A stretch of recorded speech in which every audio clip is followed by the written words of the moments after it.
तिहाई देश को काट दिया, अब कितना काटोगे, विपक्ष पर अमित शाह ने बोला हमला।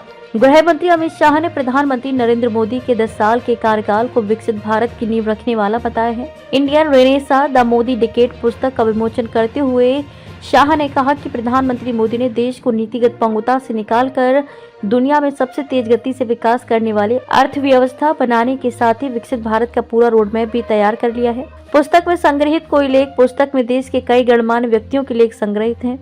अमित शाह ने प्रधानमंत्री मोदी के काम को देश को जोड़ने वाला बताते हुए तमिलनाडु और कर्नाटक के कुछ विपक्षी नेताओं द्वारा दक्षिण भारत को अलग करने के बयान पर आड़े हाथों लिया। आजादी के समय हुए देश के बंटवारे का हवाला देते हुए उन्होंने कहा कि 1/3 देश को पहले ही काट चुके और कब तक काटते रहोगे।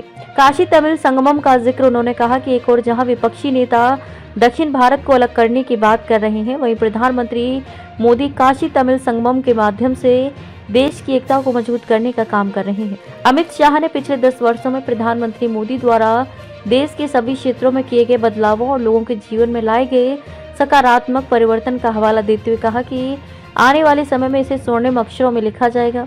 कोई भी इतिहासकार मोदी सरकार के इस कालखंड को अनदेखा नहीं कर सकता है। उन्होंने इस कालखंड की तुलना वटवृक्ष के बीज के साथ की, जो आने वाली सदियों में विकसित भारत का विशाल वटवृक्ष बनाने का काम करेगा, और कहा कि आने वाले समय में इतिहासकार मोदी के पहले और मोदी के बाद के भारत के रूप में इतिहास का लेखन करेंगे। अमित शाह ने कहा कि मोदी सरकार ने पिछले 10 वर्षों में देश को जटिल समस्याओं से मुक्ति दिलाने का काम किया है, जिसके बारे में पहले सोचा भी नहीं जा सकता था। इस सिलसिले में उन्होंने अनुच्छेद 370 को निरस्त करने के साथ ही राम मंदिर निर्माण का रास्ता साफ करने का जिक्र किया। नए आपराधिक कानून पर बोले। मोदी सरकार के दौरान भारत के पुनर्जागरण का दावा करते हुए उन्होंने कहा कि इस दौरान गुलामी की निशानी से पूरी तरह से मुक्ति के लिए कई कदम उठाए गए। इनमें अंग्रेजी के बनाए आपराधिक कानूनों की जगह भारतीय आत्मा के साथ नए आपराधिक कानून बनाना भी शामिल है। अमित शाह के अनुसार प्रधानमंत्री मोदी ने 2047 तक विकसित भारत के निर्माण का पूरा रोडमैप तैयार कर रखा है।